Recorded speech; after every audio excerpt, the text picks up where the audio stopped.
Kraft presents the Great Gildersleeve. The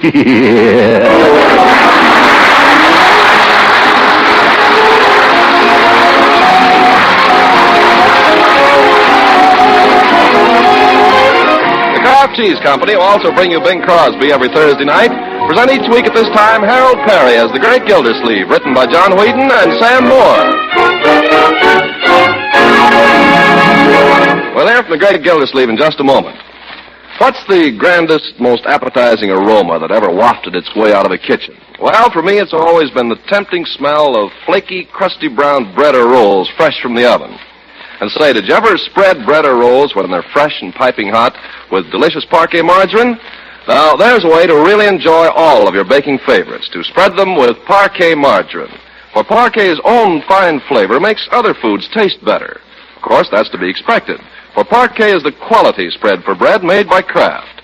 So, naturally, being made by Kraft, you'd expect parquet to have a delicate, appetizing flavor that really satisfies. And since parquet requires only 4 ration points a pound, your whole family can enjoy it at every meal. Parquet's a grand source of food energy, too, and every pound contains 9,000 units of important vitamin A. So serve parquet for its own flavorful goodness and for the extra flavor it gives to other foods. Ask your dealer tomorrow for parquet, P-A-R-K-A-Y, parquet margarine made by Kraft.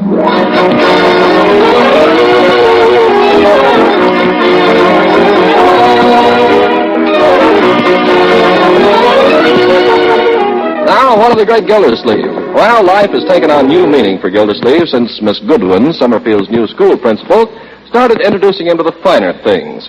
Tonight, after a musical evening with Bach, Beethoven, and Brahms, not to mention Miss Goodwin, he returns home filled with great music and a yen for a peanut butter sandwich. So, naturally, he heads for the icebox. Say, I know what's better than a peanut butter sandwich. Are there any of those little cup custards left? Fried chicken isn't bad. Drumsticks.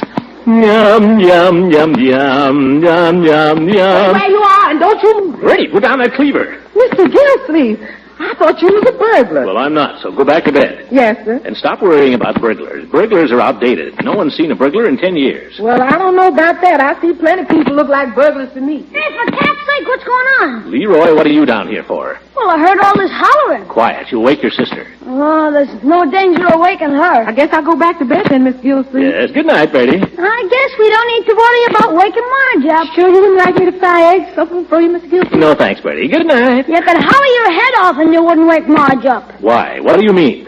Well, I don't like to tell on her. You've been trying for 3 minutes. Come on, what are you driving at? She hasn't come home yet. Hasn't come... 12:30 and she hasn't come home yet? Almost 12:35. Where did she go? Who did she go out with? Wally Hop. They took the car, too. My car? I told them they'd get in Dutch. Marge said you said she could use it any time she wanted. I said nothing of the kind. I said she could use it with my permission. Probably Brownie's Beanery. They got a jukebox out there now. Who's going out there alone with that fellow? That's what I told her. Hey, yeah, it's coming in the drive. Wally Hawk, what's going on out there? Don't ask me. By George, I'll soon find out. Marjorie! Coming, Uncle Marge. Coming, Uncle Marge. Shut up, Leroy. Marjorie, where have you been? Oh, nowhere much. Why? Am I late? Am I late?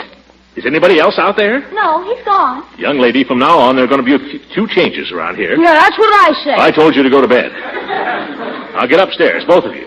I'll take this up with you in the morning.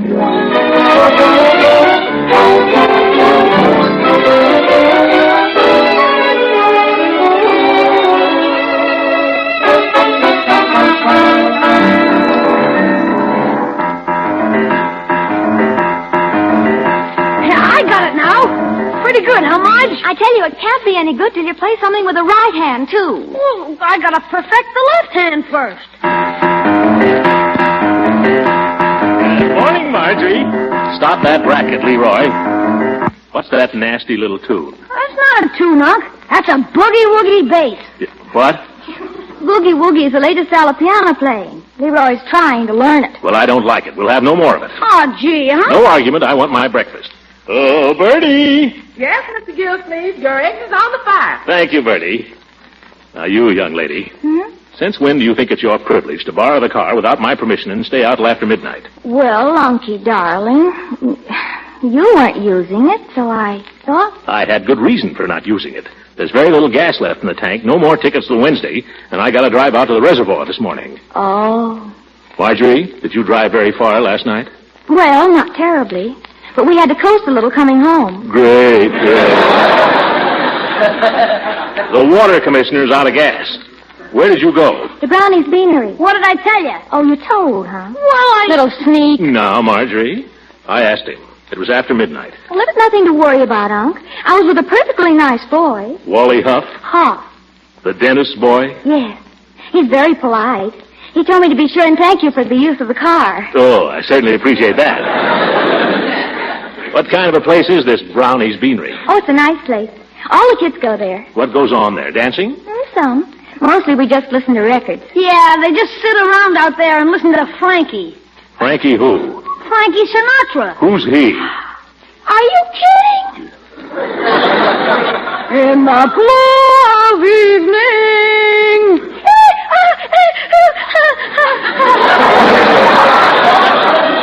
What's the matter with you? Nothing. That's the way the girls all squeal when Frankie sings. I don't care. He's wonderful. I'll take Boogie Woogie.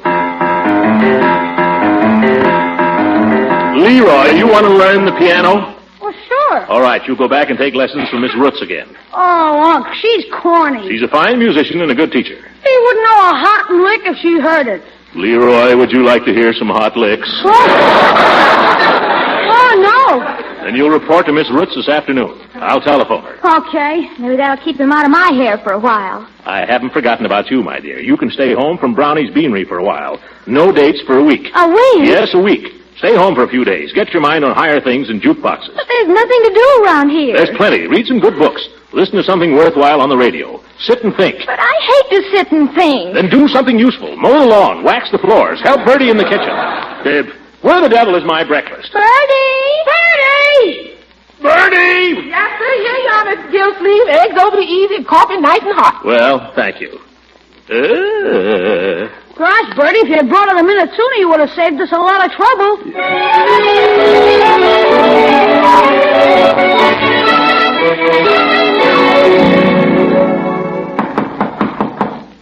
Leroy!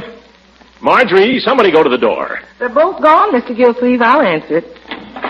Well, good morning, Bertie. Is the commissioner in? Yes, sir. Just finishing his breakfast, Judge. Ah, good morning, Commissioner. Ah, hello, Horace. I thought maybe you could give me a ride downtown. I could, Judge, if I had some gas. And I could get some gas if I had some stamps. Well, Gildy, I'd lend you a stamp, only I'm too patriotic to violate the spirit of the law. Don't worry, Hooker. If you offered me a stamp, I'd be too patriotic to take it. Sit down. Thank you. I saw you at the concert last night, Gildy. You didn't see me, though, did you? I wasn't looking around the hall, Judge. I was enjoying the music. I'll say you were. So was your lady friend.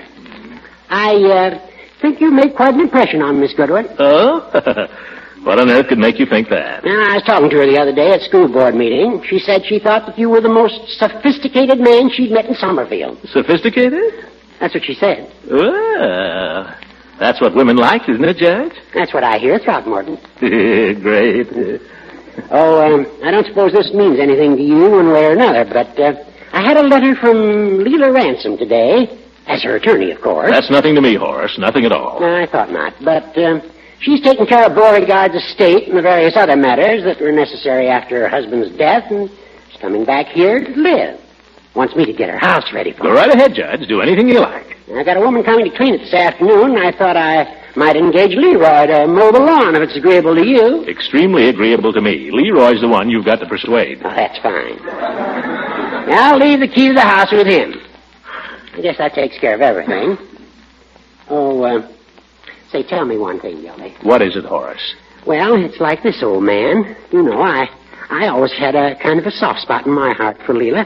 You did? Yeah. So I just thought that as long as you feel the way you do, I mean things being definitely over between you. Oh, definitely. Well, would you mind if I kind of, dag-nabbit, Throckmorton, you know what I'm trying to say. You mean you want to court Leela? I guess that's it, yes. All right, you old goat. You have my blessing. Oh, thanks, Gildy, thanks. I wouldn't want so much as to look at Leela if you felt any different. That's the way I feel, Horace. Only I'd like to give you one piece of advice. Fine. What is it? Look out for Beauregard. He never stays dead very long.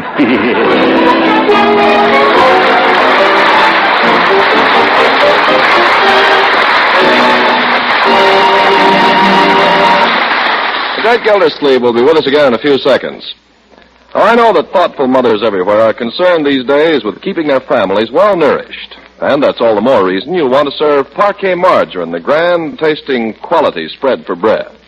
Parquet adds delicious flavor to plain everyday foods. Makes your family want to eat more of the other things that are so good for them.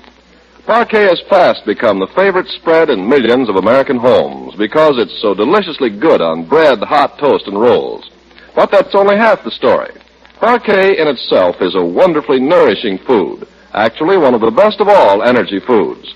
And right through the year, Parquet is a reliable source of vitamin A. Every single pound contains 9,000 units of this important vitamin. What's more, Parquet bears the seal of acceptance of the Council on Foods and Nutrition of the American Medical Association. So to make good foods taste better, to add important nourishment to them at every meal, be sure you serve Parquet regularly. Ask your dealer tomorrow for Parquet, P-A-R-K-A-Y, Parquet margarine made by Kraft.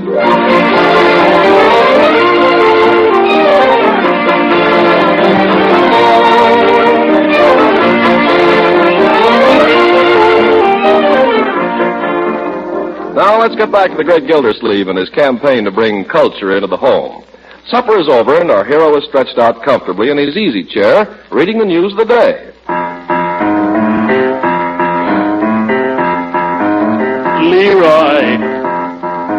Leroy! I told you not to play any more of that boogly woogly. It's boogie woogie. Yep. What's the difference? I won't have it in this house. Practice what Miss Roots gave you. Okay. Well, that's more like it.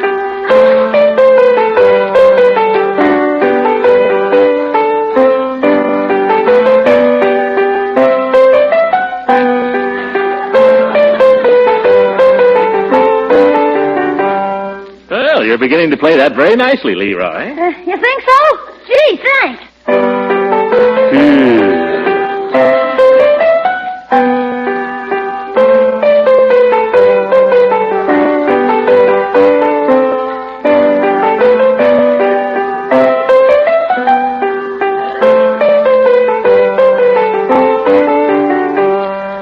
How was that? Very good, fine.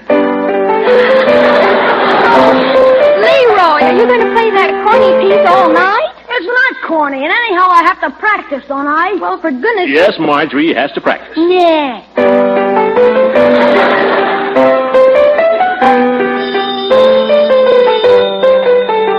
Hello? Oh, hello. Leroy, will you stop playing for a minute? I'm not playing loud. You are so. Leroy, stop while your sister's phoning. Okay. How do you expect anybody to become a musician? Hello? Sorry, I had to make the twerp lay off the piano. Oh, it's twerp now. You can tell that big twerp to take... Leroy, be quiet. I had fun last night, did you? What were you thinking about on the way home? Well, why didn't you? Marjorie.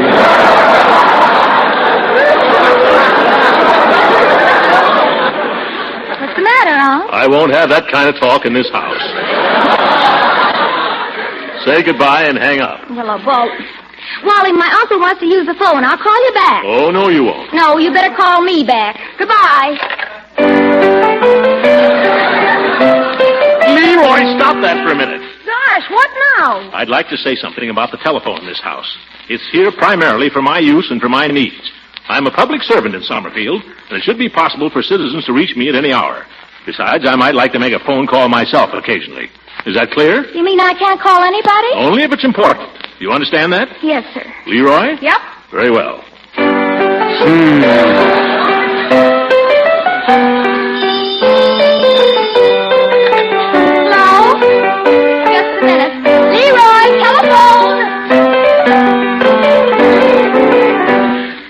Leroy answer the telephone. Hello? Hiya, Pig. No, I can't come over. I'm not allowed to leave the house. Till I become a second Palarooski. Careful you don't get too smart, young man. Tracy? Yeah, sure, I read it. I bet I know what's going to happen, too. Mrs. Pruneface is going to kidnap the mayor, but Tracy will be able to find her because he... Leroy, terminate your conversation, please. Terminated? I just started. Well, just stop. Well, it's important. Leroy. Unc wants to use the phone, Pig. So long. Gee, Uncle Mort, I don't see what you expect us to do. Can't go out, can't listen to the radio, can't use the phone. We might as well be dead. Leroy! What is it, Unc? For heaven's sake, play some boogie-woogie. But you said you didn't like it. I don't, but I'm going out.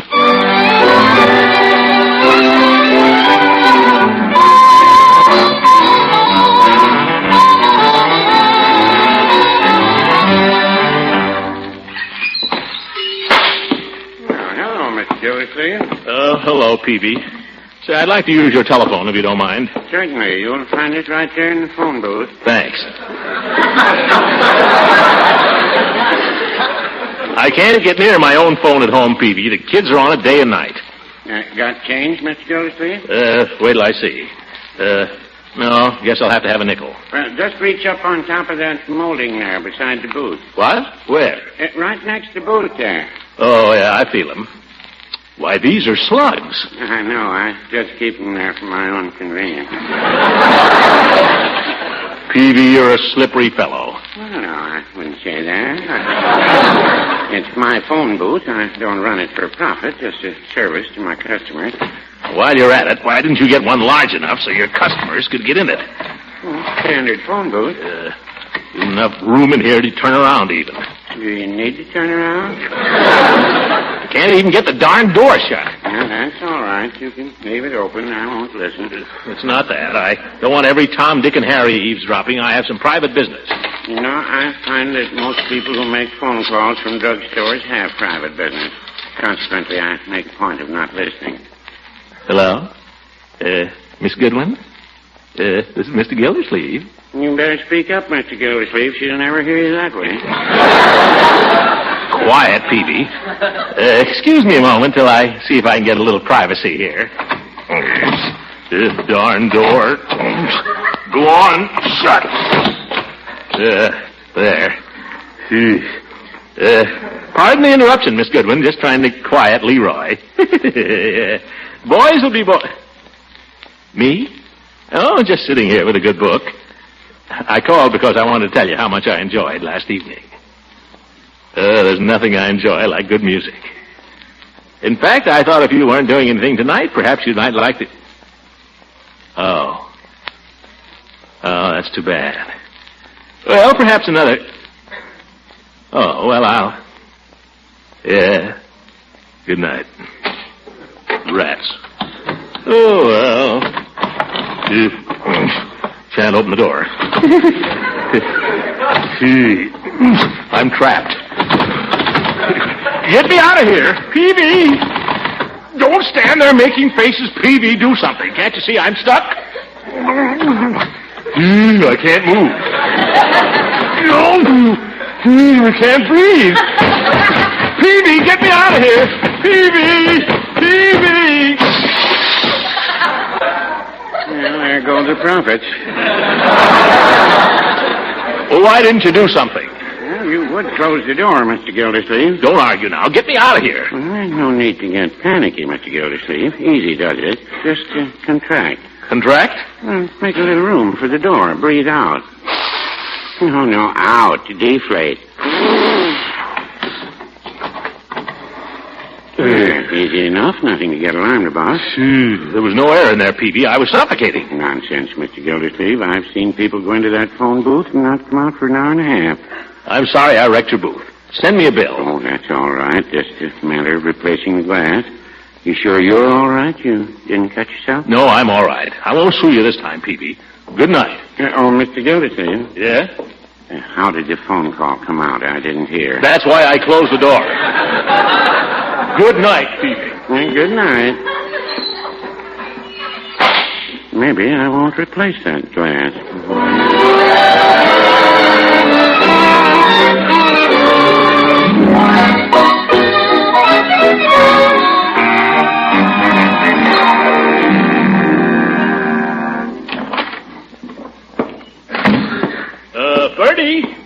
Bertie, where is everybody? Oh, they went out, Mr. Gildersleeve. Went out. After what I told them this morning? Well, Marjorie said she had an understanding with you. I'll have an understanding with her. And Leroy? Him, too. By George, those kids. Did he mow Mrs. Ransom's lawn this afternoon? Well, I wouldn't say he did any mowing exactly, but he got her lawnmower out. Oh. Then he gave me some razzle-dazzle that he wanted to hire me to do the mowing. Oh, he did? I dare say he figured in a modest profit for himself? Well, I don't know about that, but I told him I was too busy. I ain't got no time to mow nobody's lawns for him. Not me. Not now. Not with all the other things I got to do. No, sir. Yeah, well, I wonder if he remembered to lock up over there after he got through. I don't know, Mr. Gildersleeve. Wouldn't be like him if he did. Maybe I ought to run over there and see. Mr. Gildersleeve, when's she coming back? Who? Miss Ransom. Don't ask me, Bertie. I think it'd be only neighborly to check up and make sure the house is all right. Be too bad to have burglars break into places the week before she returns. I thought you said there was no such thing as burglars, Mr. Gildersleeve. Run along, Bertie, run along. Yes. Good night.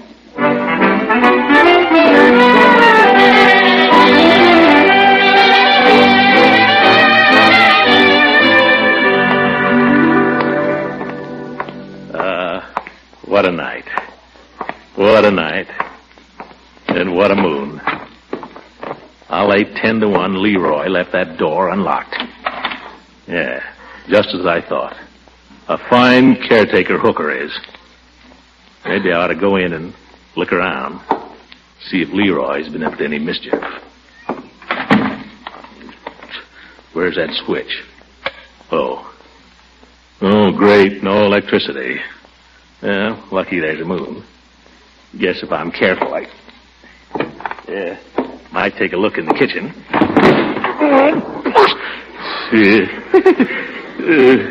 Who left that there? Well, everything looks just the same here. Gosh. I remember her standing right there in front of the stove. That cute little apron she used to wear. Yellow with ruffles. In the pantry. This is where she used to keep those wonderful cookies in a stone crock. I remember right where it was. Nope, it's empty.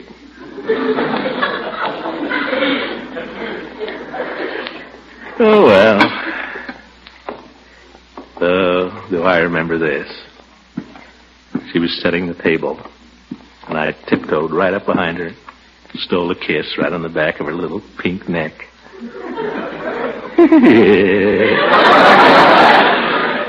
She spilled the water. Yeah, everything's just the same. Everything just as she left it. The wing chair, the coffee table, and there's that love seat. Yeah, but that's not the place I remember best. It was the piano. In the evening, with lighted candles in the room, she sat right here, played like an angel. Yeah, and I sang for her. Speak to me of love and say what I'm longing to hear. Tender words of love, repeat them again, I implore you. Speak to me of... Leila? Throckmorton. Oh, I've missed you, Leila. Have you truly, Throckmorton? Every minute. Come back, Leila. Come back. How could I resist, darling, when you ask me so nicely? But if I do come back, you'll have to promise one thing. Oh, I promise. Silly. I haven't asked you yet. All right. Ask me. You'll have to promise to be nice to me. And not to be nice to any other girl. Leila, from the day you left Summerfield, I've never even looked at another girl. Not one? Not one. Cross your heart? Let's forget the past, Leila. Let's forget about everything that's happened. Oh, yes, let's. Fate has tried to part us, Leila, but love is stronger than fate. And you're stronger than anybody. You are. You're so strong and so handsome. Oh, but you have gray hairs, Throckmorton. Well, just over the temples. Oh, I gave them to you. Oh, darling, when I come back, I'm just going to spend all my time taking care of you and trying to make you happy. Truly, I am. And I'm going to try to help you to forget, Leila. There's so much to forget. Oh, you poor kid. But perhaps, if you're very nice to me. Nice, I'll be nice to you, and starting right now. Oh, Throckmorton, you're so impetuous. Oh, sing for me, darling. Speak to me of love and say what I'm longing to hear. Tender words of love, repeat them again, I implore you. Speak to me of love and whisper these words to me, dear. I adore you.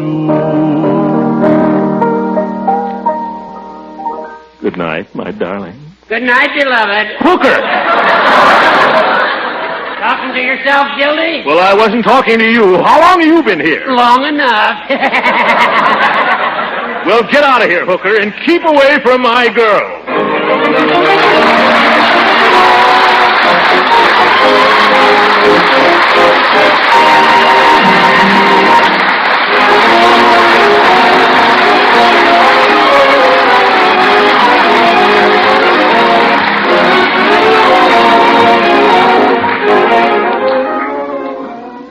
Dear Diary, tonight everything suddenly became clear to me. Now I know definitely where I stand. I'm certain that there can never be but one... Hello? Oh, Miss Goodwin. No, it's not too late for me. I'll be right over. Goodbye, Miss Goodwin. Now I'm all mixed up again. But I like it. Good night, everybody.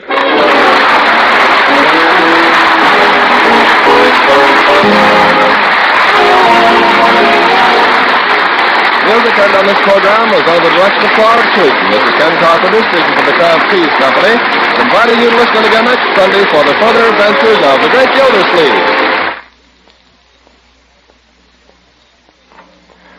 This year, thousands of women all over the country are discovering what a special help with wartime meals is the product called Kraft Dinner. A box of Kraft Dinner gives them a delicious macaroni and cheese for 4 people at only a few cents a serving. They get 2 boxes of Kraft Dinner for only 1 single ration point. And with Kraft Dinner, they cook that delicious main dish in just 7 minutes. In every Kraft Dinner box, there's a special macaroni that cooks fluffy tender in boiling water and an envelope of Kraft grated. With this handy Kraft grated, you whisk cheese goodness through and through the fluffy macaroni in a jiffy. A very smart trick is to shape the hot Kraft Dinner in a ring mold for a minute or two, unmold on a platter, and serve with creamed vegetables or fish or a little meat. But just as is, Kraft Dinner gives you a mighty fine main dish. Try this 7-minute macaroni and cheese soon. At your food store, be on the alert for point-saving Kraft Dinner. This program reached you from Hollywood. This is the National Broadcasting Company.